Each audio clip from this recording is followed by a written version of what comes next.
Hello बच्चों, कैसे हैं आप सब। उम्मीद है आप सब बढ़िया होंगे। तो ठंडी के इस माहौल में पढ़ाई का बहुत बढ़िया माहौल होता है। तो आज इसी पढ़ाई के माहौल को और अच्छा बनाने के लिए आज आपकी क्लास है वैद्योच्चालन फिजिक्स से। ठीक है, तो आज हम लोग वैद्योच्चालन को दोहराएंगे और देखेंगे कि वैद्योच्चालन में क्या क्या चीजें पूछी जा सकती हैं और कौन कौन सी चीजें इंपॉर्टेंट है। परीक्षा की दृष्टि से यहाँ 2 नंबर और 1 नंबर के छोटे छोटे क्वेश्चन उठाए जाते हैं। कभी कभी न्यूमेरिकल्स भी यहाँ से अच्छे खासे न्यूमेरिकल आते हैं जो बहुत बहुत ही छोटे होते हैं और हाई स्कूल बेस्ड क्वेश्चन होते हैं जिनको हम हाई स्कूल में एक बार प्रिपेयर कर चुके होते हैं, जिनसे हमारी मुलाकात हाई स्कूल में हो चुकी है। तो जो भी चैनल पे नए हैं वो सभी मेरे बालक, मेरे छात्र चैनल को सब्सक्राइब कर लें, लाइक कर दें, शेयर कर दें और आए क्लास का आनंद लें और अपने फ्यूचर को सिक्योर करें। यूपी बोर्ड में अच्छे नंबर आपको मिलेंगे। आप बराबर चैनल पर बने रहिए, वीडियोस देखते रहिए और यहां आप टाइम वेस्ट नहीं कर रहे हैं बल्कि अपने टाइम को अच्छी जगह स्पेंड कर रहे हैं। ठीक है, तो आइए देखते हैं। आज का चैप्टर है वैद्योच्चालन।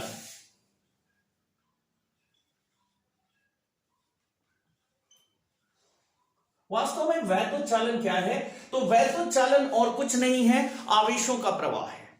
ठीक है, अगर इसको शॉर्टकट में हम कहें तो आवेशों का प्रवाह ही वैद्योच्चालन है। यानी किसी चालक तार के अनुप्रस्थ काट से प्रति सेकंड कितना आवेश गुजर रहा है, इसी मात्रा के अनुपात को हम वैद्युत धारा कहते हैं। ठीक है, आवेशों का प्रवाह हो रहा है तो हम कहेंगे कि वैद्युत चल रहा है, विद्युत चल रहा है। ठीक है, यदि 30 सेकंड में चालक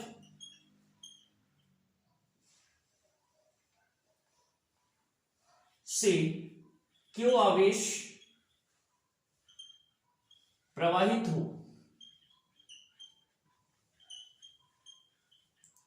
तब धारा I बराबर Q अपान टी, जहां Q है आवेश और T है समय, तो I बराबर हो जाता है Q अपान टी। तो I का मात्रक, धारा का मात्रक क्या होता है? कूलम प्रति सेकंड, ये धारा का मात्रक है, जिसको हम शॉर्ट में कहते हैं 1 कूलम प्रति सेकंड बराबर 1 एम्पियर। ठीक है, तो साधारण शब्दों में हम यही कह सकते हैं कि वैद्युत धारा जो है वो प्रति सेकंड प्रवाहित आवेशों की मात्रा है। वास्तव में वैद्युत धारा में क्या होता है, तो ये और गहराई से जब हम चैप्टर को समझेंगे तो हम समझ पाएंगे कि वैद्युत धारा में क्या होता है। जब किसी चालक को किसी वैद्युत क्षेत्र में रखकर विभव आरोपित किया जाता है, जब किसी चालक पर विभव आरोपित किया जाता है तो विभव आरोपित करने पर उसके जो ऋणावेश होते हैं वो निम्न विभव से उच्च विभव की ओर गतिशील हो जाते हैं और आवेशों के गतिशील होते ही वैद्युत धारा का प्रवाह स्टार्ट हो जाता है। लेकिन जो वैद्युत धारा होती है वो उच्च विभव से निम्न विभव की ओर प्रवाहित होती है। अगर किसी बैटरी को हम किसी चालक से जोड़ दें, हम किसी चालक से जोड़ देते हैं, चालक का ये धन सिरा बैटरी के धन सिरे से जुड़ा हुआ है और ये सिरा बैटरी के ऋण सिरे से जुड़ा हुआ है। ठीक है, तो यहां पर क्या होता है, जो इलेक्ट्रॉनों का प्रवाह है वो इस डायरेक्शन में शुरू हो जाता है, माने इलेक्ट्रॉन ऋण सिरे से धन सिरे की ओर चलना प्रारंभ कर देती है और वैद्युत धारा धन सिरे से ऋण सिरे की ओर गतिशील हो जाती है। तो हम कह सकते हैं कि आवेशों की प्रवाह की दिशा के विपरीत दिशा में वैद्युत धारा प्रवाहित होती है। किसी चालक में उपस्थित मुक्त इलेक्ट्रॉन जब चालक पर विभव आरोपित किया जाता है तो चालक में विभवांतर उत्पन्न होता है, चालक के दोनों सिरों के बीच। तो विभवांतर उत्पन्न होने के कारण चालक के ऋण सिरे से धन सिरे की ओर यानी विभव के निम्न मान से उच्च मान की ओर इलेक्ट्रॉनों का स्वतः प्रवाह प्रारंभ हो जाता है और इलेक्ट्रॉन व आवेश के वाहक होते हैं। जब एक इलेक्ट्रॉन गुजरता है तो 1.6 × 10⁻19 कूलम आवेश उस बिंदु से गुजर जाता है। मान लो आप कहीं पर खड़े हो गए और यहाँ पे किसी तरीके से अगर हम गिन सके इलेक्ट्रॉनों को, तो अगर एक इलेक्ट्रॉन पास हुआ तो माने 1.6 × 10⁻19 कूलम आवेश गया, 2 गया तो इसका 2 गुना, 3 गया तो 3 गुना, 4 गया तो 4 गुना। अगर 1 सेकंड में 10 इलेक्ट्रॉन गुजर रहे हैं तो कुल आवेश कितना हो जाता है? Q बराबर N से, N माने कितने इलेक्ट्रॉन गए और E माने 1 इलेक्ट्रॉन का आवेश। तो इस तरीके से हम आवेश को ज्ञात कर लेते हैं और ये हो जाएगा 1.6 × 10⁻18 कूलम। ठीक है। अगर आवेश ज्यादा समय के लिए काउंट होता है, मान लो यहां हम खड़े होकर के 10 सेकंड तक आवेश को काउंट करते हैं, t बराबर 10 सेकंड या मान लो 20 सेकंड तक काउंट करते हैं, तो उस दशा में हम q को अगर t से डिवाइड करते हैं तो हमें पता चल जाता है कि 1 सेकंड में कितना आवेश जा रहा है, और इसे कहते हैं वैद्युत धारा। तो वैद्युत धारा निकालने के लिए अगर हमारे पास न्यूमेरिकल आता है तो हम यहां प्रयुक्त करते हैं कुल आवेश q बराबर यानी n माने इलेक्ट्रॉनों की संख्या, e माने इलेक्ट्रॉन का आवेश, और q कुल आवेश हमें निकल जाता है। और धारा निकालने के लिए हम इस्तेमाल करते हैं I बराबर Q अपॉन T, जहां Q का मान यानी रख करके भी निकाल सकते हैं। तो अगर हमें डायरेक्ट आवेश दिया हुआ है और समय दिया हुआ है तो आवेश को समय से विभाजित करके धारा प्राप्त कर लेते हैं। अगर आवेश नहीं दिया हुआ है, प्रति सेकंड गुजरने वाले इलेक्ट्रॉनों की संख्या दी है, या किसी अलग समय में, जरूरी नहीं कि 1 सेकंड ही दे, 2 सेकंड, 5 सेकंड, 10 सेकंड, तो वहां पे n का मान इलेक्ट्रॉनों की संख्या, e इलेक्ट्रॉन का आवेश और t समय रख देते हैं। रख करके हम वैद्युत धारा का मान निकाल लेते हैं। ठीक है। और अगर दिशा पूछता है तो दिशा हम धनावेश से ऋणावेश की दिशा बताते हैं, वैद्युत धारा की दिशा, जो कि इलेक्ट्रॉनों के चलने के बिल्कुल विपरीत होती है। एक बार फिर से आपको बता दें कि इलेक्ट्रॉन ऋण विभव के सिरे से चलना शुरू होते हैं, माने निम्न विभव से चलना शुरू करते हैं और धन सिरे की ओर जाते हैं, माने उच्च विभव की ओर जाते हैं, जबकि वैद्युत धारा जो है वो धन सिरे से ऋण सिरे की ओर चलती हुई दिखाई देती है, वो महसूस होती है, प्रतीत होती है। उसका व्यवहार ऐसा होता है जैसे वो धन सिरे से ऋण सिरे की ओर गतिशील हो। ठीक है। अब यहां पर वैद्युत धारा के कुछ फैक्ट्स हैं। जैसे वैद्युत धारा चलती तो ऋण धन सिरे से ऋण सिरे की ओर है, तो हमें ऐसा प्रतीत होता है जैसे वैद्युत धारा एक सदिश राशि हो, किंतु ऐसा नहीं है। वैद्युत धारा एक अदिश राशि है। जब प्रयोगों में हमने देखा तो ये हमें पता चला। अगर परस्पर 90 अंश पर जुड़े हुए दो चालक तार, ये परस्पर 90 डिग्री पर एक दूसरे से जुड़े हैं, एक में अगर 3 एम्पियर की धारा आ रही है, दूसरे में अगर 4 एम्पियर की धारा आ रही है, तो जाहिर सी बात है अगर ये सदिश राशि होगी तो ये पाइथागोरस लॉ से इधर गुजरने वाली धारा 5 एम्पियर होनी चाहिए। लेकिन जब हम देखते हैं तो धारा सीधे सीधे ऐड हो जाती है 3 धन 4, ये रॉन्ग साबित होता है और यहां पर हमें प्राप्त होती है 7 एम्पियर धारा। तो चूंकि वैद्युत धारा अदिश गुणन विधि, अदिश राशियों जैसा व्यवहार करती है, अदिश राशियों के बीजगणितीय नियमों का पालन करती है। अदिश राशियां वे होती हैं जो साधारण बीजगणितीय नियमों का पालन करती हैं, माने कि जो हम क्लास 6, 7, 8 में बीजगणितीय लॉ पढ़ते हैं, बीजगणितीय नियम पढ़ते हैं, जोड़ने का, घटाने का, गुणा करने का, भाग करने का, अगर कोई राशि उन नियमों का पालन करती है तो हम उसे अदिश राशि कहते हैं। केवल दिशा से हम किसी भी राशि को यह डिसाइड नहीं कर सकते कि वो सदिश है या अदिश है।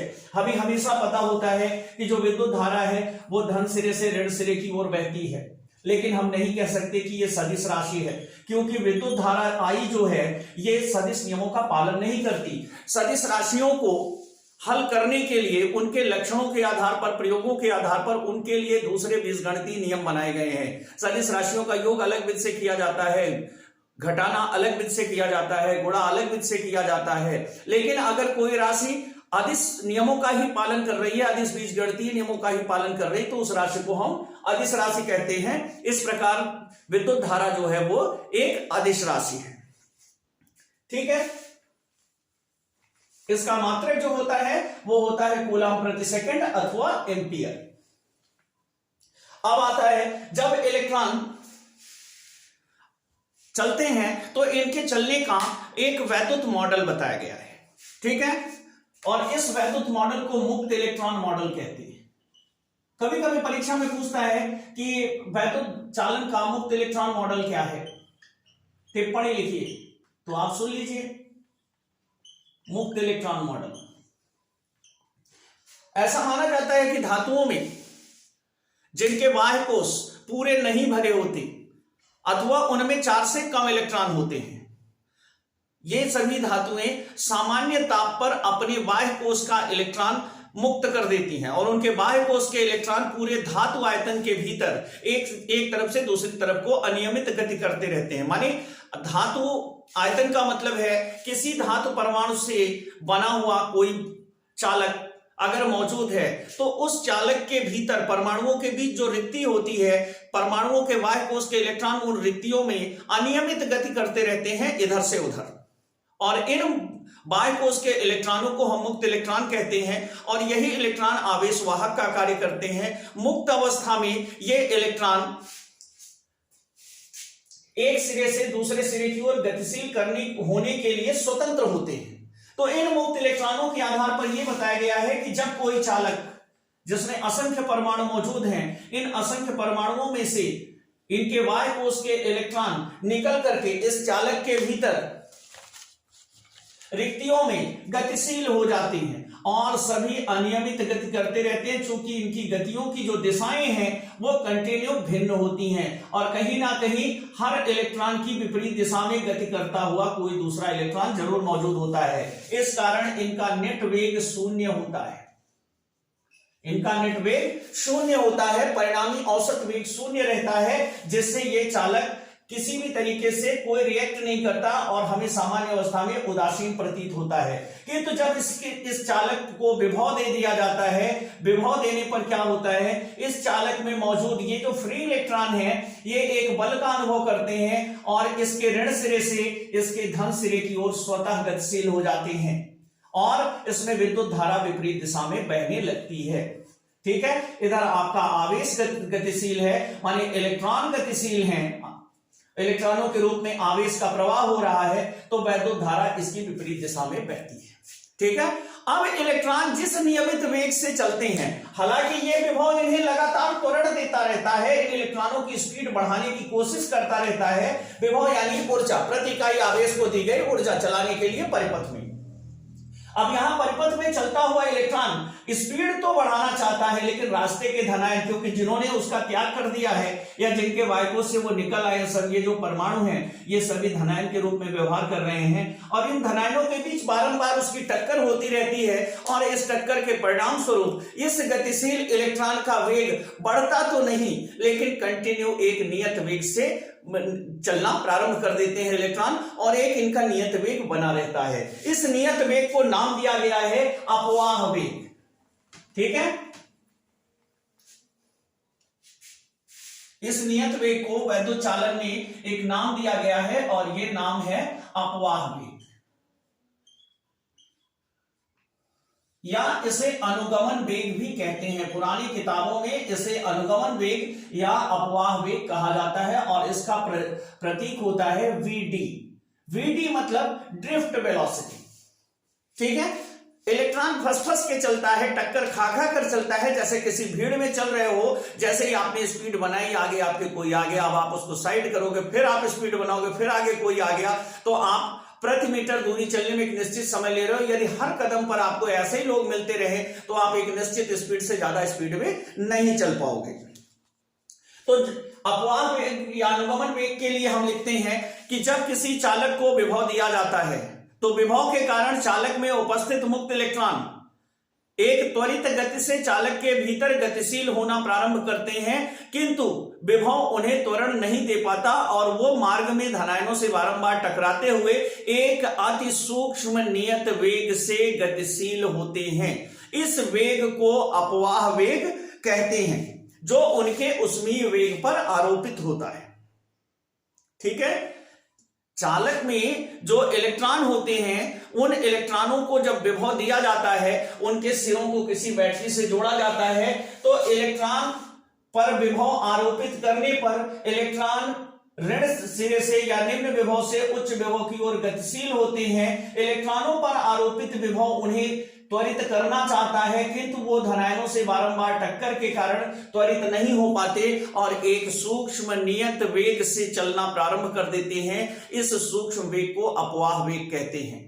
ठीक है, तो अगर इसे परिभाषित करना है तो आप इसको बहुत ही शॉर्ट में लिख सकते हैं कि जब किसी चालक पर विभव आरोपित किया जाता है, तब उसके इलेक्ट्रॉन बहुत सूक्ष्म वेग से ऋण सिरे से धन सिरे की ओर या निम्न विभव से उच्च विभव की ओर गतिशील होते हैं। इस औसत सूक्ष्म वेग को अपवाह वेग कहते हैं, जो इनके ऊष्मीय वेग पर आरोपित रहता है। ऊष्मीय वेग क्या है? ये वेग है जो इधर उधर गति कर रहे थे, माने जिनका नेट वेग 0 आ रहा था। ठीक है, तो ये हो गया अपवाह वेग। अब यहां पर भी हम वही लिखेंगे कि यदि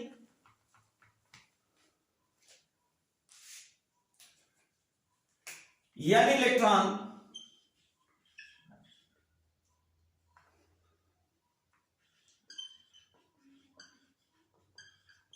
t सेकेंड में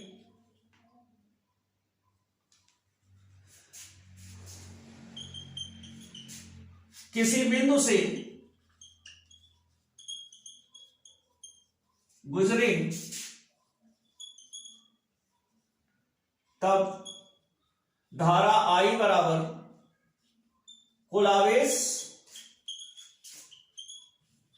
बटे कुल समय। अब यहां पर I बराबर कुल आवेश कितना हो गया, Q बटे T। अब Q तो हमें मालूम नहीं है, यार आवेश गुजर रहा है तो यही अपॉन T।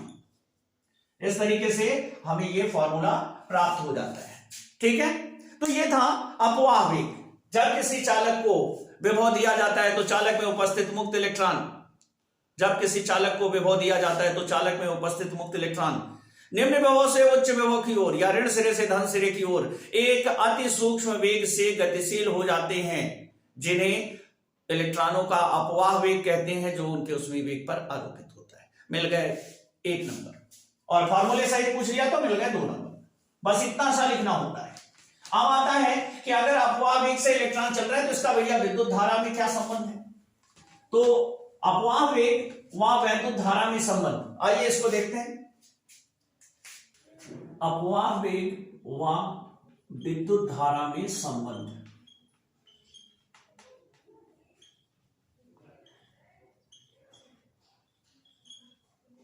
मतलब I व VD में संबंध बताना है हमें। तो I व VD में संबंध क्या होता है। अब अपवाह वेग यानी इलेक्ट्रॉन विभव देने पर जिस सूक्ष्म नियत वेग से चलता है उसे हम अपवाह वेग कहते हैं। तो अब यहां पर मान लेते हैं, चलिए आइए देखते हैं। एक चालक तार है हमारे पास, इस चालक तार में जो बेलनाकार होते हैं, नॉर्मली यहां पर हमने बेलनाकार एक चालक तार लिया है जिसके मुंह का क्षेत्रफल a है। अब इसमें vd स्पीड से इलेक्ट्रॉन चल रहे हैं, उनकी स्पीड vd मीटर प्रति सेकंड है। तो यहां पर वो क्या करेंगे, vd दूरी तय करेंगे ना, 1 सेकंड में कितनी दूरी तय करेंगे, vd दूरी तय करेंगे। अब इस 1 सेकंड में इस सिरे से इसके vd दूरी वाले जितने भी इलेक्ट्रॉन होंगे सब बाहर पास आउट हो जाएंगे, सब बाहर निकल जाएंगे। मतलब इसके इकाई आयतन में कुल कितने इलेक्ट्रॉन हैं, n इलेक्ट्रॉन प्रति मीटर क्यूब में। तो हमें यह पता लगाना है कि इसके इकाई आयतन में कितने इलेक्ट्रॉन हैं। तो पहले इसकी भूमिका लिख देते हैं कि माना एक चालक तार कि सिरे का क्षेत्रफल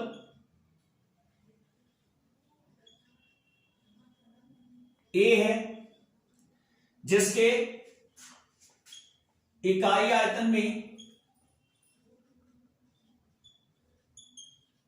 n इलेक्ट्रॉन है,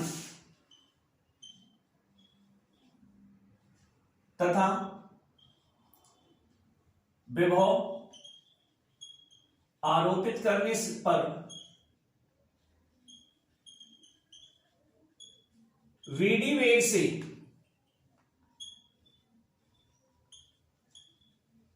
चलते हैं। ठीक है भैया, चल रहे हैं, vd वेग से गतिशील है, अतः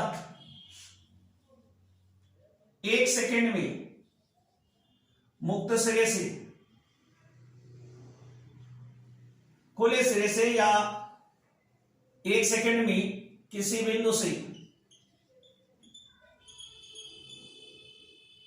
गुजरने वाले बिंदु से बीडी दूरी के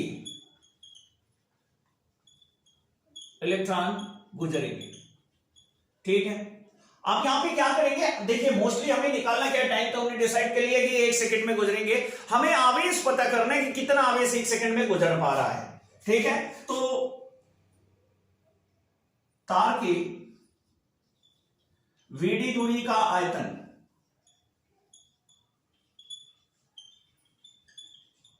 अब आयतन क्या होता है, इसका आयतन होता है पाई आर स्क्वायर एच। यहां पे एच क्या है, ये वीडी दूरी, इतनी दूरी का बेलन का टुकड़े का हम आयतन निकाल लें। और पाई को क्या लिखेंगे ए, और ये दूरी क्या होगी वीडी। तो यहां पे आयतन कितना हो गया एवीडी। ठीक है, तब इलेक्ट्रॉनों की संख्या, कितने इलेक्ट्रॉन गुजरेंगे। अब यहां इकाई आयतन में कितने एन है, तो ये इतने आयतन में कितने होंगे इंटू एन। तब आवेश, अब आवेश कितना होगा, तो आवेश एक इलेक्ट्रॉन पे ई होता है, तो A N V D into ई, ये हो गया भैया आपका कुल आवेश। अब वैद्युत धारा आई बराबर क्यू अपॉन टी। अब ये कुल आवेश क्यू है, तो यहां पे क्यू का मान रख दें तो हमें मिलेगा आई बराबर N E A V D बटे 1 एम्पियर।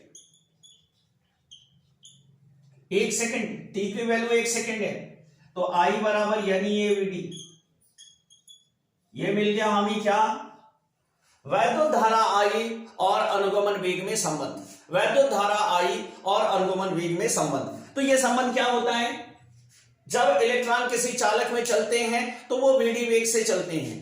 अगर चालक के किसी बिंदु को पकड़े तो वहां पर 1 सेकंड में वीडी दूरी के इलेक्ट्रॉन निकल जाएंगे, वीडी दूरी के इलेक्ट्रॉन उस बिंदु को पार कर जाएंगे। अगर यह इलेक्ट्रॉन इकाई आयतन में मौजूद हैं तो उतने बेलनाकार आयतन में कितने इलेक्ट्रॉन मौजूद होंगे जहां से वो बाहर निकल रहा है। इसके लिए हम उतने स्थान का आयतन निकाल लेते हैं, एवीडी हो गया। उसमें इकाई आयतन में एन है तो एवीडी आयतन में एवीडी इंटू एन होंगे। तब अब एक इलेक्ट्रॉन का आवेश ई होता है, ई मींस 1.6 गुणे 10 की घात 19 कूलम, तो इतने आयतन में कितने होंगे गुणा कर लिए, तो भैया कुल आवेश मिल गया। यहां रख दिए, टाइम 1 सेकेंड है रख दिए, तो आई बराबर यानी ये वीडी हमें मिल जाता है। अब इसके बाद है धारा घनत्व।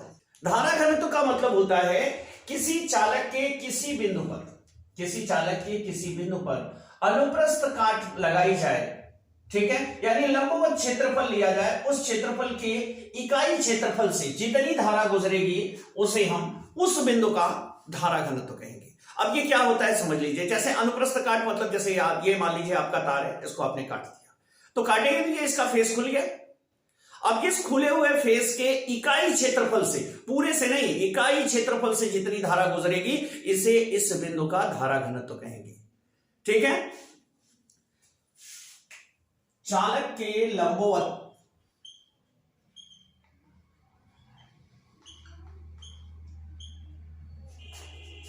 किसी बिंदु की इकाई क्षेत्रफल से जितनी विद्युत धारा गुजरती है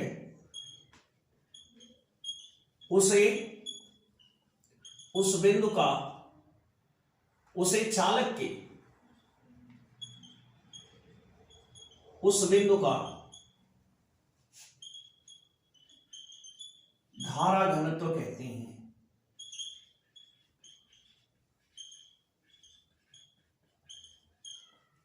धारा घनत्व बराबर होता है चालक से गुजरने वाली, चालक की किसी बिंदु से गुजरने वाली धारा और बटे चालक के उस बिंदु पर, उस बिंदु का, चालक के उस बिंदु का जिस बिंदु पे आप निकाल रहे हो, उस बिंदु के अनुप्रस्थ काट का क्षेत्रफल। तो भैया धारा घनत्व को लिखते हैं जैसे, और गुजरने वाली हुई धारा ए और क्षेत्रफल हुआ ए। प्रतीकों में इसीलिए तो लिखते हैं, छोटा सा हो जाता है। अब चूंकि धारा आई बराबर N E A V D भी होता है तो मान रख दो, तो जे बराबर हो जाएगा N E A V D बटे ए, तो ए से ये कट गया तो जे बराबर आया एन ई वी डी।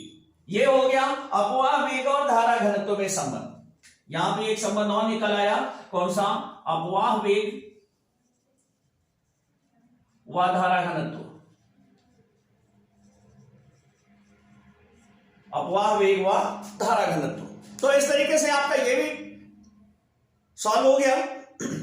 अब आते हैं धारा घनत्व के बाद कि प्रतिरोध क्या होता है।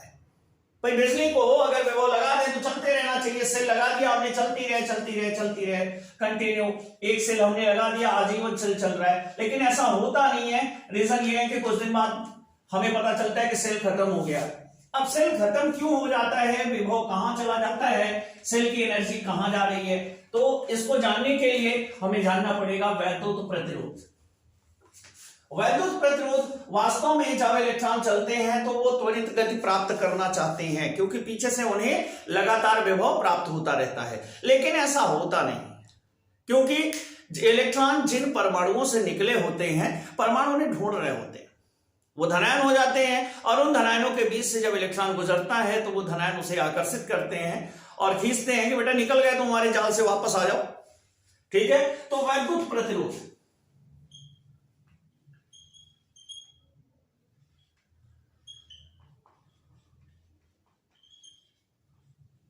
अगला टॉपिक है हमारा वैद्युत प्रतिरोध। किसी चालक को जब आप विभव देते हो तो उसमें आवेश चलना प्रारंभ कर देते हैं। जब आवेश चलते हैं एक सिरे से दूसरे सिरे की ओर, तो आवेशों का जो प्रवाह होता है उसी को हम वैद्युत धारा कहते हैं। तो जैसे जैसे हम किसी चालक को विभव देते जाते हैं वैसे वैसे धारा बढ़ती जाती है। मतलब विभव अगर बढ़ाते जाएं तो धारा बढ़ती जाएगी, अर्थात V प्रोपोर्शनल I होता है। इसको बराबर करने के लिए कांस्टेंट लगाते हैं V इक्वल IR, या V I equal V upon R। ठीक है, या R बराबर, इसको हम घुमा घुमा के लिख सकते हैं, R बराबर V अपान I। अर्थात किसी चालक को विभव देने पर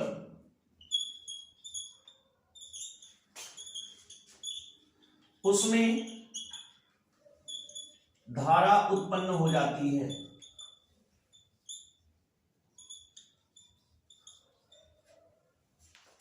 अतः चालक को दिए गए विभव व उत्पन्न धारा के अनुपात को वैद्युत प्रतिरोध कहते हैं। वैद्युत प्रतिरोध कहते हैं। जब किसी चालक को हम विभव देते हैं माने ऊर्जा देते हैं, उसके सिरों को किसी बैटरी से जोड़ देते हैं, तो चालक में विद्युत धारा प्रवाहित होने लगती है, माने आवेश एक सिरे से दूसरे सिरे की ओर गतिशील होने लगता है। इस अवस्था में अगर आप विभव का मान लगातार बढ़ाते जाएं तो चालक में वैद्युत धारा का मान कंटिन्यू बढ़ता जाता है। और इसका अगर अनुपात लेते हैं तो यह अनुपात लगभग हर समय कांस्टेंट आता है, ओम का नियम है ये। ठीक है, तो ये हुआ हमारा वैद्युत प्रतिरोध। अब यहां पे प्रतिरोध का मात्रक लिखते हैं। प्रतिरोध का मात्रक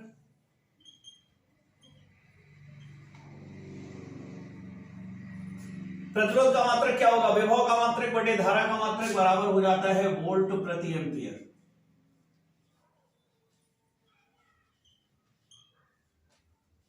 अब इन्हें ओम चचा के नाम पर इसको इस तरीके का साइन दिया जाता है जिसे कहते हैं ओम। ठीक है, तो ये इसका मात्रक है वोल्ट प्रति एम्पियर और ओम। ठीक है, इसकी अगर हम विमा लिखते हैं तो प्रतिरोध की विमा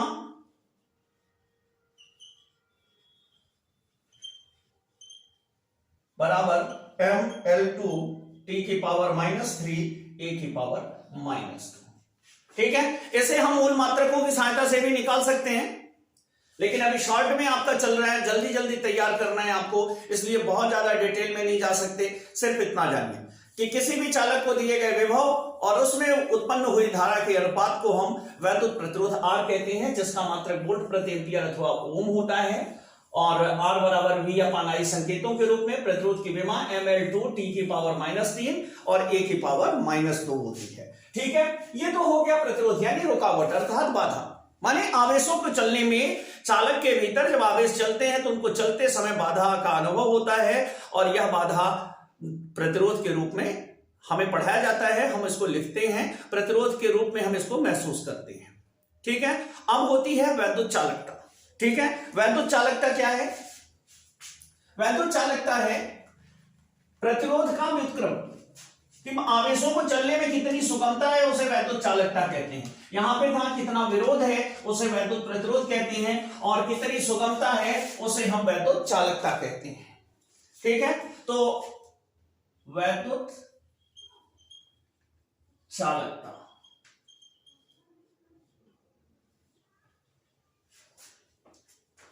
तो वैद्युत चालकता इसका उल्टा होता है I upon V equal sigma.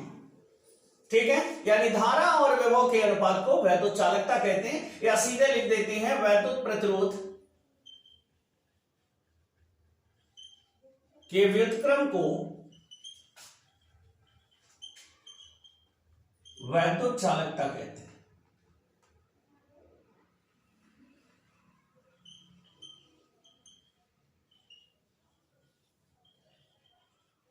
चलो भैया, हो गई वैद्युत चालकता आपकी। मात्रक फॉर्मूला ऊपर लिखा हुआ है, मात्रक हो जाता है प्रति ओम। इसे ऐसे लिखते हैं सीमेंस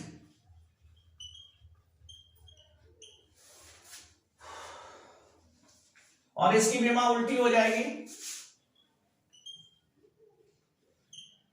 विमा हो जाएगी m की पावर -1, L की पावर -2, T की पावर 3 और A की पावर 2। ये हो गया वैद्युत चालकता। एक एक नंबर के ये प्रश्न होते हैं और परीक्षा में एक एक नंबर के लिए पूछे जाते हैं। ठीक है, फिर आता है ओम का नियम। क्या है? ओम का नियम। 1 नंबर, 2 नंबर और न्यूमेरिकल के साथ जोड़ दिया तो 5 नंबर। ठीक है, कुछ कहा नहीं जा सकता, बेहद खतरनाक टॉपिक है ओम का नियम।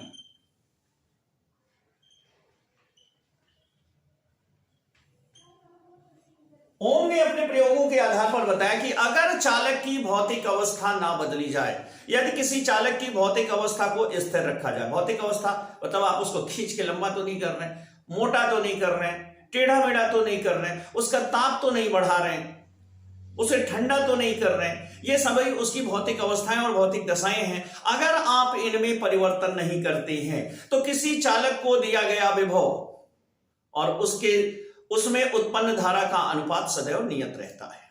ठीक है ना? स्थिर भौतिक अवस्था पर, स्थिर भौतिक अवस्था पर चालक को दिया गया विभव व धारा का अनुपात, उत्पन्न धारा, भाई उत्पन्न हो रही ना, व उत्पन्न धारा का अनुपात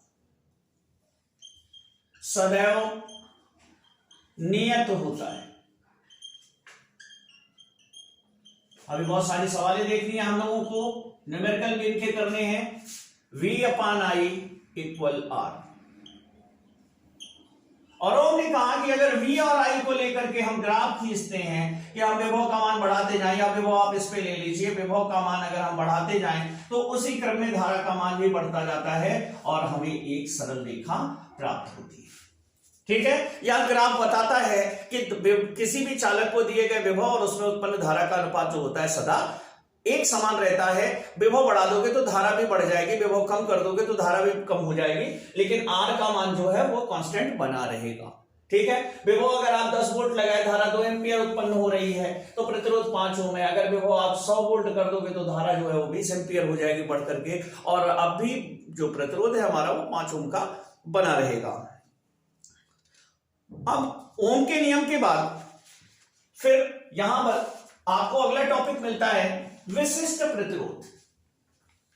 अब ये विशिष्ट, अभी तक तो हमने प्रतिरोध पढ़ा, अनुपात नियत होता है। ओम ने बताया कि अगर किसी चालक को, ओम के अनुसार अगर किसी चालक को हम विभव दें और चालक की भौतिक अवस्था में कोई परिवर्तन ना किया जाए, भौतिक अवस्था चालक की ज्यों की त्यों रखी जाए, तो चालक को दिए गए विभव और उस विभव के कारण चालक में उत्पन्न धारा का जो अनुपात होता है वो नियत होता है, और इस अनुपात को हम प्रतिरोध आर कहते हैं। तो फिर भैया एक नई वाला आ गई हमारे सामने, विशिष्ट प्रतिरोध। ठीक है, विशिष्ट प्रतिरोध क्या है, आइए समझते हैं। प्रतीकों की दुनिया में इसे प्रतीक मिला हुआ है रो। ये सिंबल्स वैसे ही होते हैं जैसे हिंदू देवी देवताओं के, हमारे देवी देवताओं के कोई ना कोई महान होते हैं, और वो भी उतने ही पूज्य होते हैं जितने हमारे देवी देवता पूज्य होते हैं। ठीक है, तो उसी तरीके से ये जो हमारा विशिष्ट प्रतिरोध है, इसका भी वाहन जो है वो रो है। रो के माध्यम से हम इस विशिष्ट प्रतिरोध को रिप्रेजेंट करते हैं। ठीक है, और इसकी भी वैल्यू उतनी ही है जितनी की विशिष्ट प्रतिरोध की है, बाकी दोनों तो एक ही चीज है।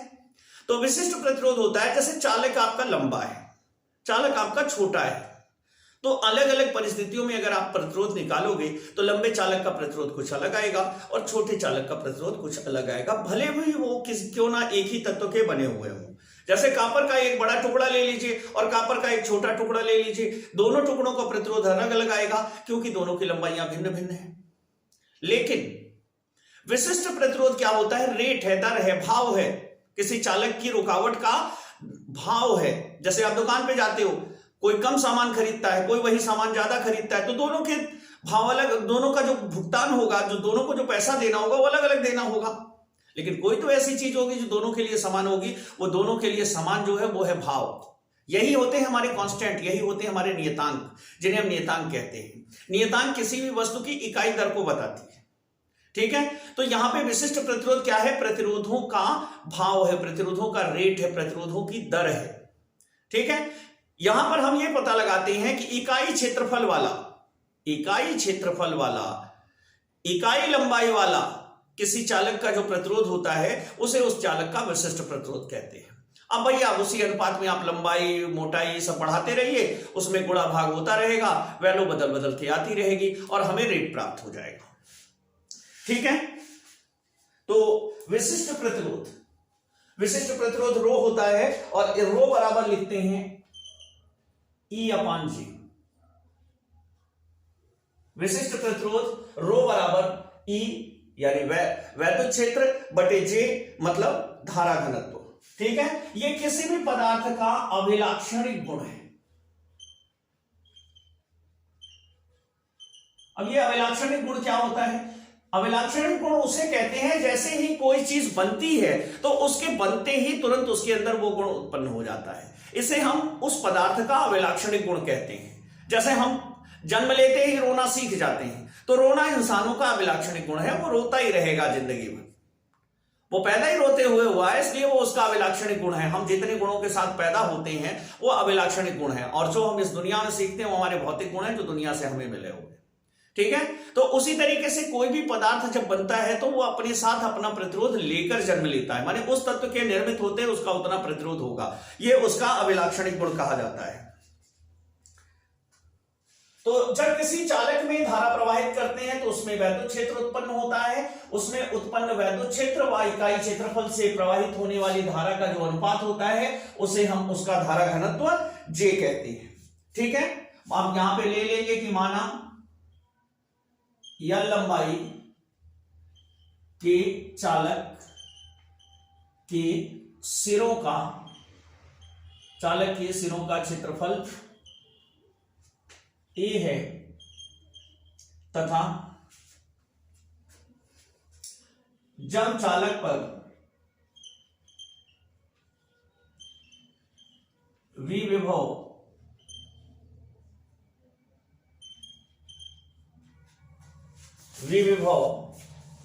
आरोपित करते हैं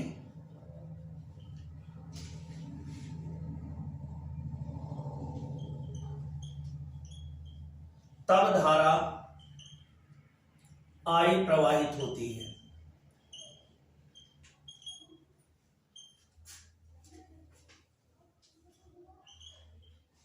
यदि वैद्युत क्षेत्र की तीव्रता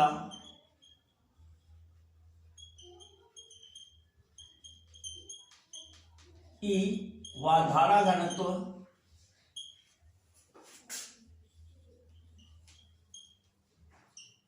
J हो, तब अब आप क्या जानते हो कि E बराबर V अपान L और J बराबर होता है I अपान A। ठीक है, इक्वेशन फर्स्ट, इक्वेशन सेकेंड। तब रो बराबर E की वैल्यू रख दो भैया V अपान L और बटे J, थोड़ा सा नीचे लिखो, J हो गया I अपान E। अब इसको पलटी मारो तो rho equal V upon I into A upon L, ऐसे पलट दो। ठीक है, V अपान L ये लिखा हुआ है और A अपान I ये लिखा हुआ है, तो V अपान I जो होता है वो R हो जाता है, तो आपको मिलेगा रो बराबर RA अपान L। ये विशिष्ट प्रतिरोध का जनरलाइज फॉर्म है। ठीक है, मतलब जिसका हम डायरेक्टली प्रयोग कर सकते हैं।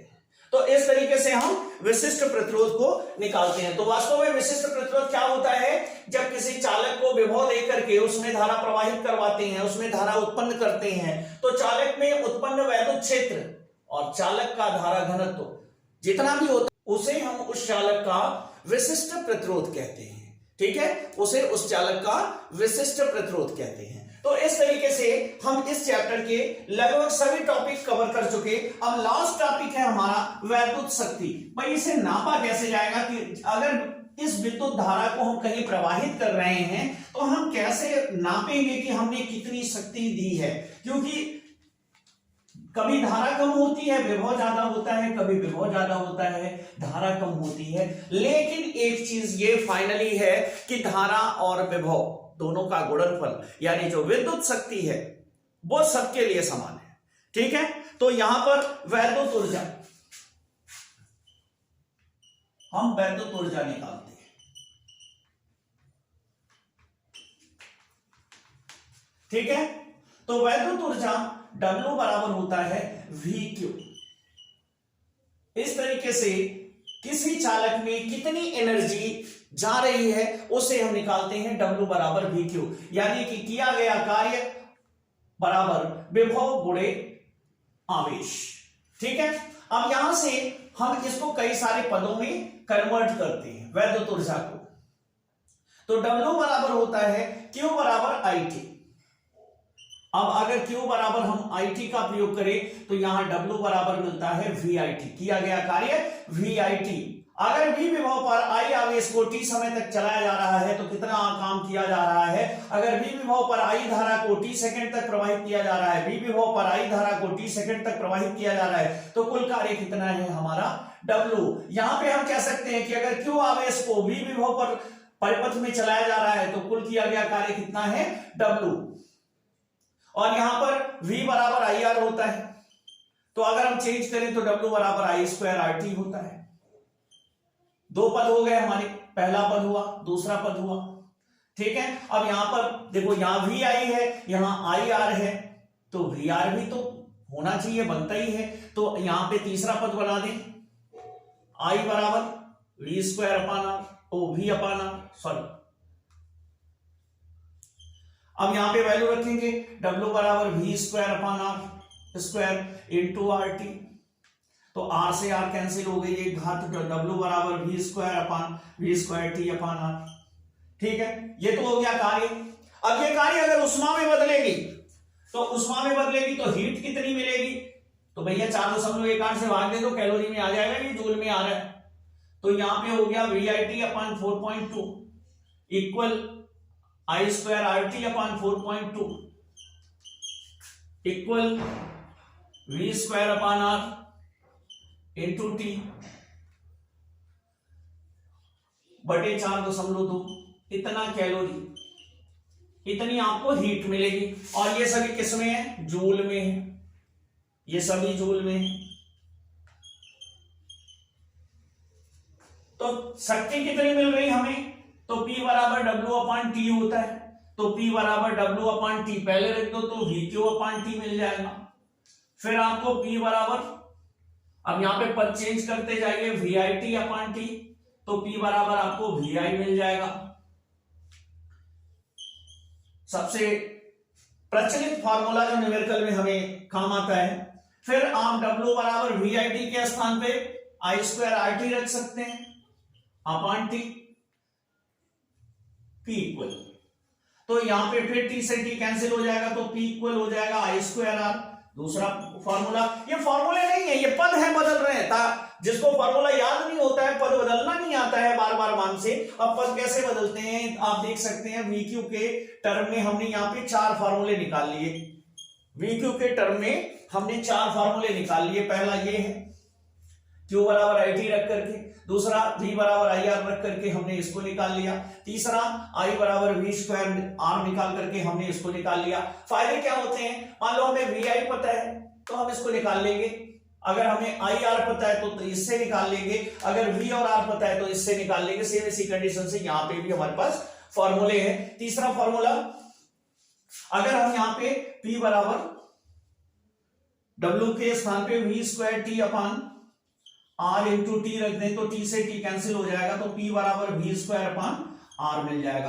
तो जितने फॉर्मूले यहां पर आपको कार्य के लिए मिले हुए हैं 1 2 3, उतने ही फॉर्मूले आपको हीट के लिए मिले हुए हैं 1 2 3, और उतने ही फॉर्मूले आपको शक्ति के लिए मिले हुए हैं। लेकिन मूल फॉर्मूला यही है, W बराबर VQ, इसी की सहायता से हम शक्ति को नापते हैं। ठीक है, अब आगे लास्ट आता है हमारा कि शक्ति का मात्रक वाट होता है। ये तो आप पहले से जान रहे हैं, शक्ति का मात्रक जूल प्रति सेकंड अर्थात वाट होता है। न्यूटन चचा बता गए ये पूरा पहले ही। ठीक है, अब लास्ट आता है हमारा यूनिट।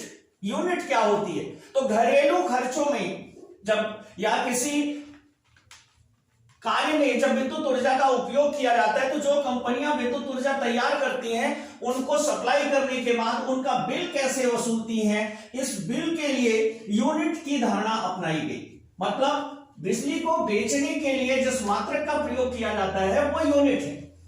जैसे आप अपने घरों में चीजों को किसी भी तरीके से तौले, कोई दिक्कत नहीं है, लेकिन जब आप उसका व्यापारिक रूप से लेन देन करेंगे तो तौलने का काम किलोग्राम से होता है, क्योंकि रेट किलोग्राम के हिसाब से सेट किया जाता है। उसी तरीके से किसी भी चीज को आप बेचे, लंबाई के अनुसार अगर बेच रहे हैं तो आप कुछ भी नाप करके अपने यूज के लिए यूज कर सकते हैं, लेकिन अगर व्यापारिक रूप से बेचेंगे तो मीटर का उपयोग करना होगा। उसी तरीके से यूनिट का उपयोग किया जाता है।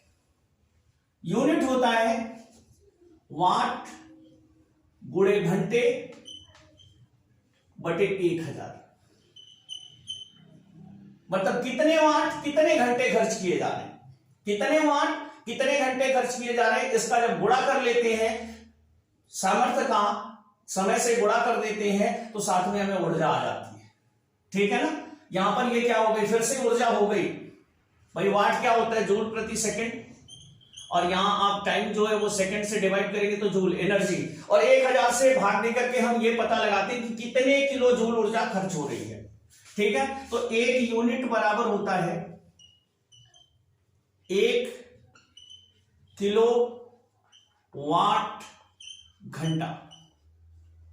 ठीक है, या इसे जूल में बदलें अगर, तो 1 किलो वाट घंटा बराबर, ठीक है, तो 1 किलो के लिए 1000, वाट के लिए 1 जूल प्रति सेकंड, और यहां 1 घंटा है, इसमें 60 गुणे 60 सेकंड।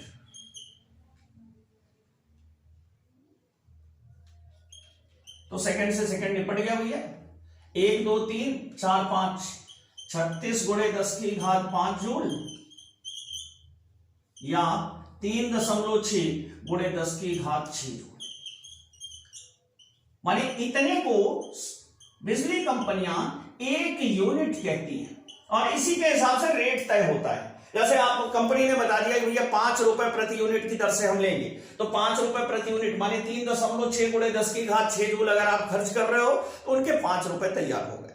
अब आप इसका जितना गुना खर्च करते जाओगे उतना गुणे 5, और इसका जो बिल आता है आपका, बिल इस हिसाब से आता है यूनिट के हिसाब से, मानिए आपके वाट, कितने वाट आपने खर्च किए हैं प्रति घंटे और कितने घंटे तक खर्च किया है, उससे गुणा करके 1000 से भाग दे देते हैं, तो इस तरीके से हमारा बिल तैयार होता है। ठीक है, तो इसके न्यूमेरिकल बहुत आते हैं, आइए इसके न्यूमेरिकल देखते हैं। तो पहला क्वेश्चन है हमारा कि एक तार में 20 माइक्रो एम्पियर की धारा प्रवाहित हो रही है। एक चालक तार में 20 माइक्रो एम्पियर की धारा प्रवाहित हो रही है।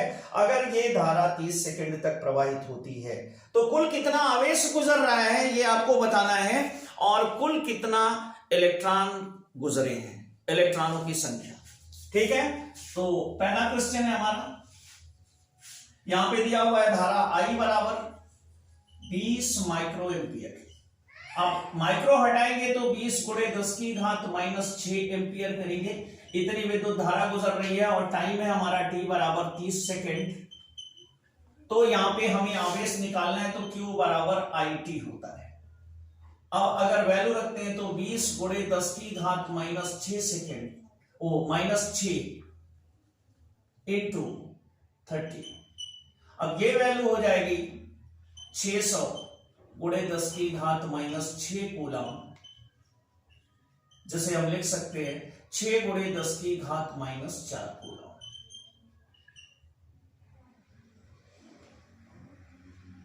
ठीक है, अब ये हमारे पास आवेश आ गया। अब इलेक्ट्रॉनों की संख्या पूछ रहा है, तो माना n इलेक्ट्रॉन गुजरते हैं, तो भैया n इलेक्ट्रॉन अगर गुजर रहे हैं तो इसका मतलब है कि n और एक इलेक्ट्रॉन का आवेश बराबर 6 गुणे 10 की घात -4 होगा। अब n बराबर हो जाएगा 6 गुणे 10 की घात -4 बटे 1.6 गुणे 10 की घात 19। अब ये हो गया 60 और 19 पहुंच गया ऊपर, तो गया प्लस हो गया, +4 निकल गया, इसमें 15 बच गया और बटे हो गया 16। ठीक है, तो इसको सरल कर दो, 4 से भाग दे दो, 4 चौक 16 और 15 चौका 60। अब ये बन गया 15 बटे 4 गुणे 10 की घात 15 बराबर, आगे क्या बढ़ाओगे, 4 तिहाई 12, बचा कितना 3, 4 सत्ते 28, 4 पंचे 20 गुणे 10 की घात 15, या 375 गुणे 10 की घात 13 इलेक्ट्रॉन। इतने इलेक्ट्रॉन गुजरेंगे भैया, तब जाकर के इतना आवेश प्रवाहित होगा 30 सेकंड में। 30 सेकंड में चालक के किसी बिंदु से इतने इलेक्ट्रॉन जब गुजर जाएंगे तब इतना आवेश प्रवाहित होगा, और जब इतना आवेश प्रवाहित होगा तो इतनी विद्युत धारा आपको प्राप्त होगी। ठीक है, तो आइए दूसरा क्वेश्चन देखते हैं। दूसरा क्वेश्चन है हमारा, बिंदु ए से बी की ओर 10 की घात 9 इलेक्ट्रॉन 10 की घात -3 सेकंड में गुजर रहे हैं, तो भैया धारा कितनी बह रही है और किस दिशा में बह रही है। तो मान लो ये ए है और इधर से बी डायरेक्शन में इलेक्ट्रॉन चल रहे हैं हमारे। ठीक है, ये इलेक्ट्रॉनों के चलने की दिशा है, और कुल कितने इलेक्ट्रॉन जा रहे हैं, n बराबर दिया है 10 की घात 9 इलेक्ट्रॉन। 10 की घात 9 इलेक्ट्रॉन चल रहे हैं और टाइम ले रहे हैं 10 की घात -3 सेकेंड, बड़ा कम समय ले रहे हैं भैया। ठीक है, तो आपको धारा निकालनी है I। तो आवेश तो पता नहीं, तो E यानी एक इलेक्ट्रॉन का आवेश होता है 1.6 गुणे 10 की घात 19 कूलम। तो पहले Q निकाल लो, Q बराबर क्या होता है, यानी होता है, तब I बराबर यानी अपान T हो जाएगा। I बराबर Q अपान T। अब Q का मान रख दोगे तो क्या बन जाएगा, यानी अपान T। तो I बराबर n की वैल्यू रख दी 10 की घात 9 और गुणे E की वैल्यू रख दी 1.6 गुणे 10 की घात 19, और T का मान कितना रखोगे, 10 की घात 3, इतना एम्पियर। अब यहां पे 3 ऊपर गया, 19 में से 9 तो निकल लिया पहले से, यहां बचा 10 और 3 ये भी गया, वो भी निकल लिया यहां से, तो 10 की घात -7 हो गया, 9 3 12 इसमें से घट गया, तो 1.6 गुणे 10 की घात -7 एम्पियर की विद्युत धारा प्रवाहित हो रही है। तो आगे देखते हैं क्वेश्चन। हमने कोशिश की है कि हम जितने टॉपिक आप इस चैप्टर में हैं, हर टॉपिक से 1-2 सवाल आपको लेते चले, ताकि आप हर टाइप के सवालों को सॉल्व कर सकें। तो हमारा तीसरा क्वेश्चन है कि तांबे के एक तार में जिसका परिच्छेद क्षेत्रफल 1 मिलीमीटर स्क्वायर है, प्रति मीटर क्यूब में 2.5 गुणे 10 की घात 24 मुक्त इलेक्ट्रॉन है, इसमें 2 एम्पीयर की धारा बह रही है, मुक्त इलेक्ट्रॉनों के औसत अपवाह वेग की गणना कीजिए। ठीक है, तो चलिए देखते हैं। ये दिया हुआ है 1 मिलीमीटर स्क्वायर, तो मिलीमीटर स्क्वायर कितना हो जाएगा, 1 गुणे 10 की घात -6 मीटर स्क्वायर, और n दिया हुआ है 2.5 गुणे 10 की घात 24 इलेक्ट्रॉन प्रति मीटर क्यूब। I धारा जो है 2 एम्पियर बह रही है, और VD आपसे पूछ रहा है। ठीक है, तो वैद्युत धारा और अनुगमन वेग में संबंध याद कीजिए, तो I बराबर होता है NEAVD। ठीक है, तो VD बराबर क्या हो जाएगा, I/NEA। अब यहां पे N भी है, E हमारे पास नहीं है, तो E हम जानते हैं 1.6 गुणे 10 की घात -19 कूलम होता है। ठीक है, अब यहां पे वैल्यू रखते हैं, तो VD बराबर हो जाएगा, I है 2 एम्पियर बटे N 2.5 गुणे 10 की घात 24, E 1.6 गुणे 10 की घात 19, और A 10 की घात -6। एक लो या ना लो कोई दिक्कत नहीं। तो 19 में 6 आपने जोड़ा तो ये 25 हो गया, और 25 में 24 घटा तो 10 की घात -1 बचा। इसको ऊपर लेके जाएं तो 2 गुणे 10 होता है, और नीचे हो गया 25 गुणे 16, और इसके एक एक अंक के दशमलव हटाएं तो 100 और बढ़ गया, बन गया पूरा हमारा। अब ये हो गया 25 × 25, 25 चौका 100। ठीक है, और 4 × 4, 4 चौक 16। अब बचा 10 दूना 20 बटे 4 बराबर 5 मीटर प्रति सेकंड। तो ये आ गया भैया हमारा अपवाह वेग। ठीक है, अब आओ अगला क्वेश्चन देखें, जल्दी जल्दी निपटाते चले, परीक्षाएं सन्निकट है और साल भी जा रहा है। चौथा क्वेश्चन है हमारा, तांबे के एक तार का अनुप्रस्थ काट का क्षेत्रफल 3 गुणे 10 की घात -4 मीटर स्क्वायर है, इसमें से 4.8 एम्पीयर की धारा बह रही है, तार में धारा घनत्व ज्ञात करो। तो A बराबर दिया हुआ है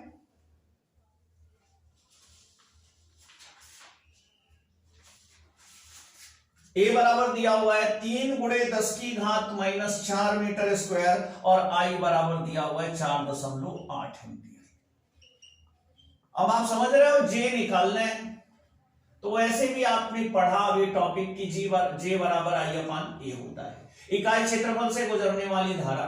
तो भैया यहां लगा दो 3 गुणे 10 की 4.8 बटे 3 गुणे 10 की घात -4। अब इससे भाग दे दोगे। ठीक है, तो I क्या हो गया, एम्पियर, और A क्या हुआ, पर मीटर स्क्वायर। तो यहां 3 × 3, 3 × 4 18, 1.6 गुणे 10 की घात 4 एम्पियर पर मीटर स्क्वायर। तो यह आ गया हमारा धारा घनत्व। ठीक है, आओ अगला क्वेश्चन देखते हैं।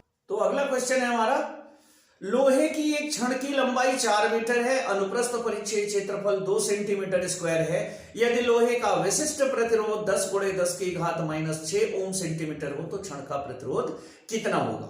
ठीक है, तो यहां पे 5वें क्वेश्चन में लंबाई L दिया है, प्रतिरोध A दिया है, क्षेत्रफल A दिया है, और विशिष्ट प्रतिरोध ρ दिया है। ठीक है, थोड़ा नीचे लिखते हैं, नहीं तो क्वेश्चन एडजस्ट नहीं होते हैं। 5th, लंबाई L 4 मीटर है, एरिया 2 सेंटीमीटर स्क्वायर है, और विशिष्ट प्रतिरोध ρ बराबर 10 गुणे 10 की घात -6 ओम सेंटीमीटर है। ठीक है, और इसका निकालना है विशिष्ट छड़ का प्रतिरोध R बराबर वाट। तो R इक्वल होता है ρ L अपान ए। याद करिए रो बराबर आर ए अपान एल था, हमने फॉर्मूला निकाला था ना, रो बराबर आर ए अपान एल। तो यहां पर एल से क्रॉस मल्टीप्लिकेशन कर देंगे और ए नीचे आ जाएगा। अब आर निकालते हैं तो आर बराबर हो जाएगा, रो की वैल्यू दी है तो यहां क्या है, ये वैल्यू सेंटीमीटर में दी है, ऐसे मीटर में बदलेंगे तो 10 गुणे 10 की घात -6/100 हो जाएगा।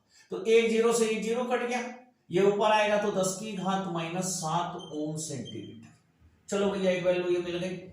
अब यहां रख देते हैं और ये जो एरिया है, एरिया 2 सेंटीमीटर स्क्वायर है तो मीटर स्क्वायर में बदलोगे तो -4 हो जाएगा। तो रो की वैल्यू रखो 10 की घात -7, एल की वैल्यू रखो 4 है और बटे ये क्या हो गया 2 गुणे 10 की घात -4। तो यहां पे 2 से ये कैंसिल हो जाएगा, 2 हो गया और इतना ओम। अब ये हो गया 2 गुणे 4 ऊपर जाएगा प्लस होगा 10 की घात -3 ओम। ये तुम्हारा आर हो गया। ठीक है, आओ अगला क्वेश्चन देख लेते हैं। अगला क्वेश्चन है हमारा, एक तार का प्रतिरोध 10 ओम है, इसे दोगुनी लंबाई तक खींचा जाता है, इसका नया प्रतिरोध कितना होगा? एक तार का प्रतिरोध R बराबर 10 ओम है, इसे R1 मान लेते हैं और इसकी लंबाई जो है L1 बराबर L है, इसे दोगुनी लंबाई तक खींच देते हैं L2 बराबर 2L। तब इसका प्रतिरोध R2 क्या होगा? ठीक है, तो माना चालक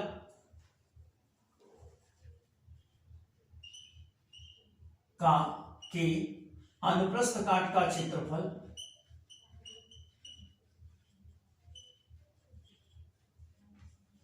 A1 है,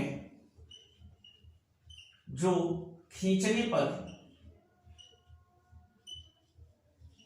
A2 हो जाता है। अब देखो यहां पर क्या होता है, ऐसे क्वेश्चन में क्या करते हैं, जो चालक है उसका आयतन तो बदल नहीं रहा है, एक बेलनाकार तार था स्पेन की तरह, इसको आपने खींच करके लंबा कर दिया और जब आपने इसको खींच करके लंबा कर दिया तो लंबा करने पर ये क्या होगा, पतला हो जाएगा, इसके सिरों का क्षेत्रफल जो है वो पतला हो जाएगा। तो यहां पर क्या होगा, अब इसे करेंगे, पहले मोटे तार का आयतन, बाद में पतले तार का आयतन, दोनों तो बराबर है ना।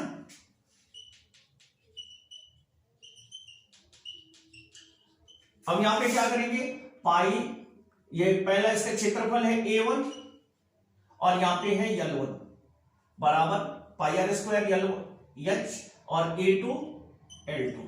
तो यहां पे भैया इसे कन्वर्ट कर लो, L1 अपान L2 कर लो, बराबर का हो जाएगा, पलट के इधर चला गया A2 अपान A1।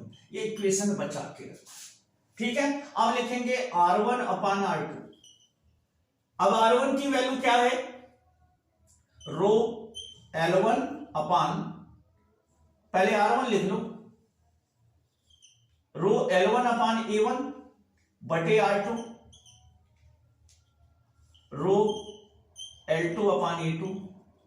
तो रो से रो निपट गए।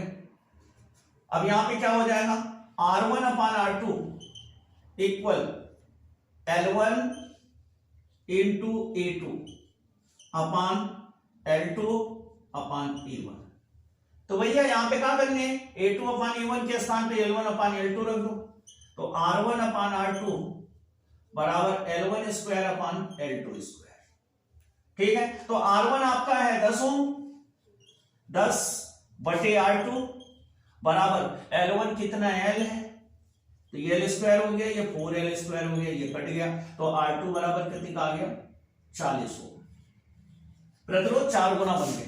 वैसे R इक्वल L स्क्वायर होता है, जितना गुना खींचोगे, यन माने गुना, यन मतलब गुना, जितने गुना खींचोगे, डायरेक्ट भी ऐसे कर सकते हो, लेकिन सवाल अगर 2 नंबर में हो या 3 नंबर में हो तो आपको थोड़ा इस तरीके से सॉल्व करना होता है ताकि सवाल जैसी सवाल समझ में आए। डायरेक्ट रख देंगे तो नंबर भी डायरेक्ट दे देगा एग्जामिनर। तो अगला क्वेश्चन है हमारा, वो बहुत ही इंपॉर्टेंट है और आपने उसे कहीं ना कहीं किसी ना किसी प्रतियोगी परीक्षा में या फिर अपने टेक्स्ट बुक में पढ़ा जरूर होगा। किसी धातु के 20 सेंटीमीटर लंबे तार को खींचकर इसकी लंबाई 25% बढ़ा दी जाती है। नए तार के प्रतिरोध में प्रतिशत वृद्धि की गणना कीजिए। ठीक है, क्वेश्चन बोर्ड एग्जाम में भी आ चुका है। माने एक चालक तार है, उसकी लंबाई 20 सेंटीमीटर है और 25% वृद्धि करने पर प्रतिरोध में प्रतिशत वृद्धि कितनी हो रही है, यह आपको बताना है। बाकी कुछ नहीं दिया है तो चलो करते हैं। तो L2 कितना है, 20 प्लस 20 का 25%, 25 चौका 100, 4 पंचे 20, यानी 25 सेंटीमीटर।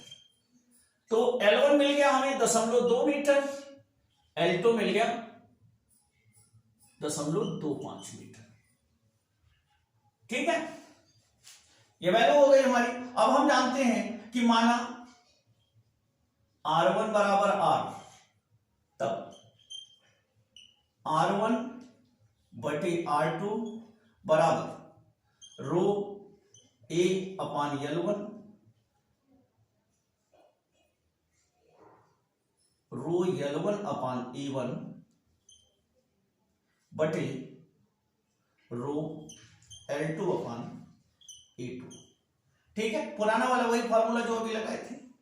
तो R1 अपान R2 इक्वल हो जाएगा L1 A2 अपान L2 A1। ठीक है, और तार का आयतन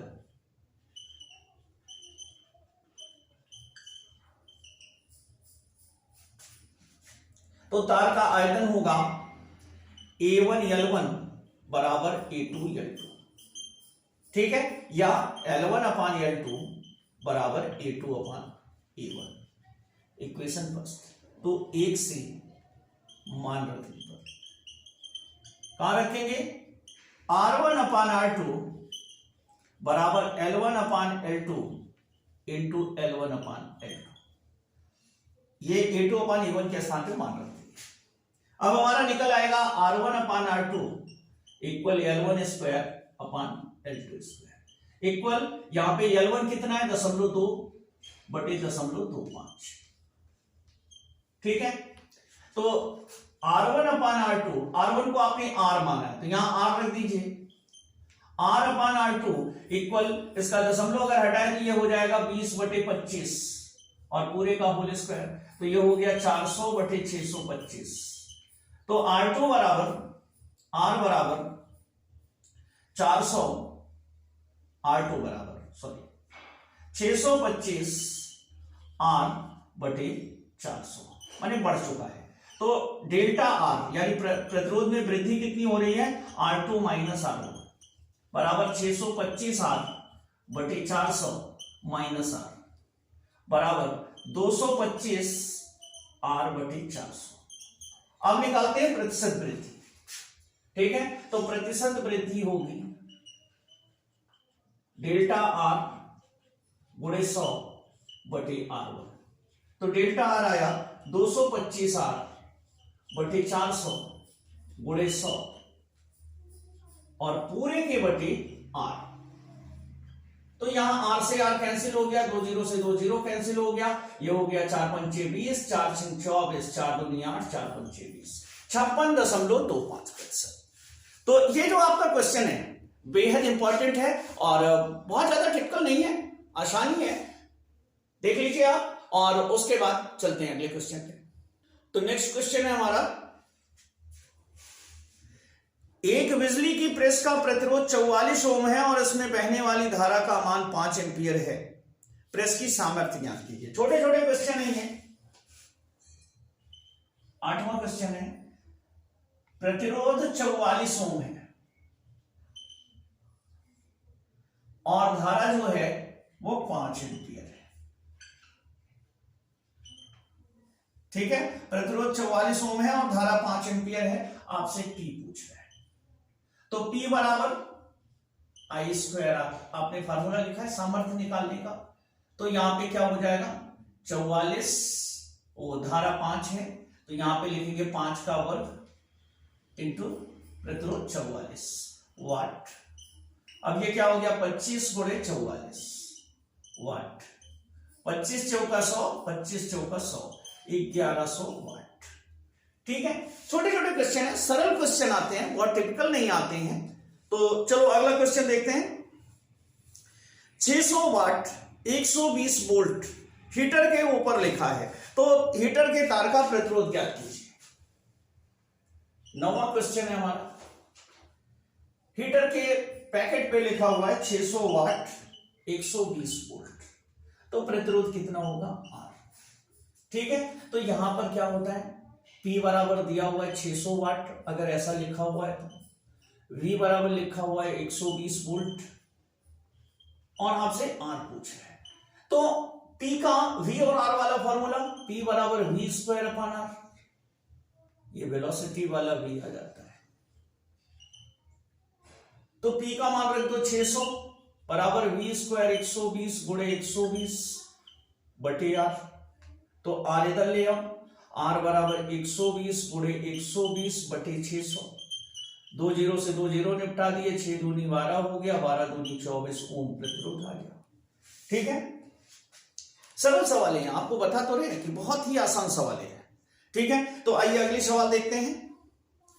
अगली सवाल है, एक 220 वोल्ट तथा 100 वाट के बल्ब को 120 वोल्ट के स्रोत से जोड़ा जाता है, बल्ब द्वारा प्रयुक्त वैद्युत शक्ति की गणना कीजिए। ठीक है, तो यहां पे V1 बराबर पहली कंडीशन दी गई है कि वो 220 वोल्ट पर जलता है। ठीक है, और उसकी सामर्थ्य जो है वो 100 वाट की है, माने प्रति सेकंड जो ऊर्जा खर्च कर रहा है वो 100 जूल खर्च कर रहा है, लेकिन उसे जोड़ा गया 110 वोल्ट से, तब उसकी सामर्थ्य क्या होगी, P2 क्या होगी, ये आपको बताना है। तब वो प्रति सेकंड बल्ब कितनी ऊर्जा खर्च करेगा। तो ऐसी सवालों में एक चीज तो जान लो बेटा कि एक चीज कॉमन होती है, और वो कॉमन क्या है, कॉमन है उसके तार के पदार्थ का प्रतिरोध। ठीक है, वो नहीं बदलने वाला। अब आपने बल्ब के तार का तंतु तो बदला नहीं है, तो दोनों परिस्थितियों में, माने कब, जब 220 से जोड़ो चाहे 110 से जोड़ो, दोनों परिस्थितियों में प्रतिरोध समान है, अतः R1 बराबर क्या हो गया R2। तो यहां पे विभव और प्रतिरोध के पद में आप जानते हो सामर्थ्य का सूत्र होता है P बराबर V1 स्क्वायर अपॉन R, और यहां लगाओ P2 बराबर V2 स्क्वायर अपॉन R, तो R से R निपट गो, तो P1 बटे P2 कहां मिल गया, V1 square upon V2 square. तो चलो मान लगते हैं यहां पे P1 कितना है 100 है, P2 निकालना है, V1 स्क्वायर हो गया 220 गुणे 220 और बटे 110 गुणे 110, 2 जीरो से 2 जीरो निपटा दो, 11 दूनी 22, 11 दूनी 22, तो P2 बराबर निकल गया तुम्हारा, P2 बराबर 100 बटे 4 बराबर 25 वाट। माने अब जब आपने विभव आधा कर दिया तो शक्ति का जो खर्च था वो चौथाई हो गया घट करके। ठीक है, तो आप जल्दी से और सवाल देखते हैं। तो हमारा अगला सवाल है कि किसी डायनेमो का विभवांतर 220 वोल्ट है, उसके द्वारा 60 वाट की 330 बत्तियां समांतर क्रम में जुड़ी हैं। यदि बत्तियां 12 घंटे तक लगातार जलती रहे तो बताइए डायनेमो से कितनी धारा प्रवाहित होगी और कितना खर्च होगा। एक यूनिट का मूल्य 1 रुपए 75 पैसे है। ठीक है, तो चलिए देखते हैं 10वां क्वेश्चन। विभव 220 वोल्ट है, 220 वोल्ट पर डायनेमो चलाया जा रहा है और 60 वाट के 330 बल्ब हैं और 12 घंटे जलते हैं।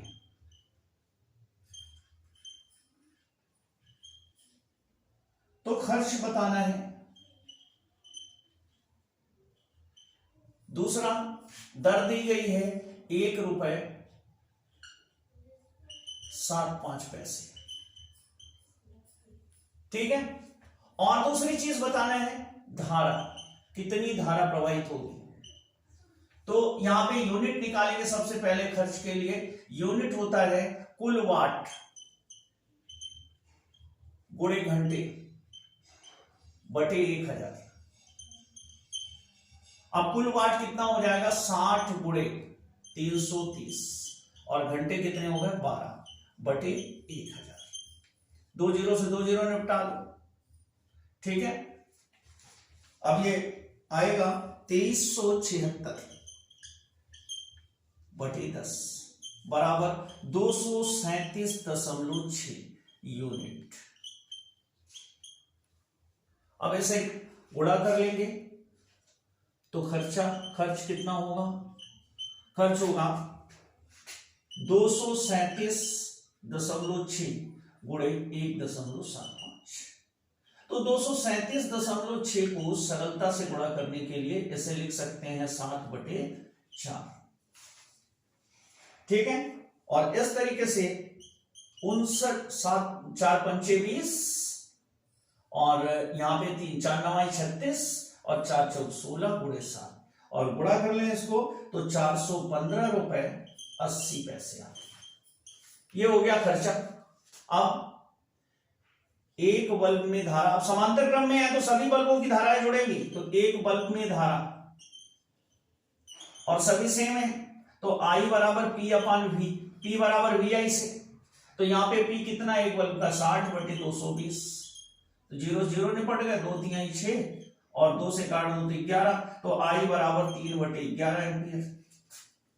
तो कुल धारा कितनी हो गई भैया, कुल धारा बराबर 330 बत्ती चल रहे और गुणे 3/11, तो 11 3 33 30 बराबर 90 एम्पियर की कुल धारा खाएगी। तो बेटा इसमें हम प्रतिरोध के जो हमारे सवाल हैं, प्रतिरोध के संयोजन के, उसे हमने शामिल नहीं किया, नहीं तो बहुत बड़ा हो जाएगा वीडियो। और प्रतिरोध और कंडेंसर दोनों को मिला करके तुलनात्मक रूप से कुछ सवाल केवल प्रतिरोध के, कुछ सवाल केवल कंडेंसर के और कुछ सवाल दोनों के मिले हुए। आप बहुत परेशान होते हैं जहां पर दोनों को मिला दिया जाता है कि हम कैसे इसमें प्रतिरोधों का योग निकालें, धारिताओं का योग निकालें, धारा वगैरह निकालें। तो उसके लिए अलग से एक स्पेशल वीडियो बनाएंगे जिसमें 4-5 सवालें हम डालेंगे विशेष तौर से आपके लिए, उसका एक अलग वीडियो होगा, उसको इसमें शामिल नहीं करने हैं। तो आज की क्लास यहीं पे खत्म होती है बेटा, अगली क्लास आपकी मैथ्स की होगी, त्रिविमीय ज्यामिति, ठीक है। तो मिलते हैं नेक्स्ट वीडियो में।